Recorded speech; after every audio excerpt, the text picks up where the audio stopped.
What a week mga Pasigenyo. Katapos ng flag racing ay bigla nang umulan. Martes na itala sa pamamagitan ng ating rain gauge sa Barangay Canyogan, ang highest one-day rainfall ever recorded in Pasig history. 485 millimeters. Marami pa rin Pasigenyo na apektuhan, more sa 27 evacuation sites. Sa ganitong sitwasyon, mahirap sabihin na may good news, pero kita natin na may mga improvements. Isipin natin, record level of rainfall, pero yung sitwasyon natin hindi kasing grabe kung ikukumpara sa mga nagdaang habagat at bagyo noon.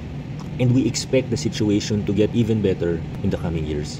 Una, dahil sa flood control project sa ating lungsod. Sa Marikina River, lalo na para sa Barangay Santolan, ang revetment wall ng nasyonal, ang counterpart natin dito, yung housing project sa Tawiran para sa mga na-displace dahil sa proyekto. Sa boundary natin ng Santa Lucia, sa Cainta, Bully Creek, medyo nagka-problema lang po rito, pero hindi ko muna i-detalye dito para bigyan sila ng pagkakataon para sumagot. Pangalawang dahilan kung bakit optimistic ako ay sa kauna-unahang pagkakataon magkakaroon tayo ng comprehensive flood control and drainage master plan na para hindi na maulit yung mga pagkakamali at pagkukulang nung nakaraan.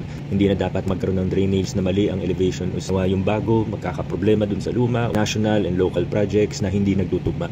Mahirap ipangako ang flood-free. May mga bagay na hindi natin kontrolado gaya ng taas ng pero patuloy nating gagawin ang lahat ng ating makakaya. Maraming salamat sa ating mahigit 3,000 empleyado na pumasok sa ating incident management team sa mga barangay, NGOs na nagtrabaho tumulong sa panahon ng habagat. Ito po ang ating 90-second weekly recap.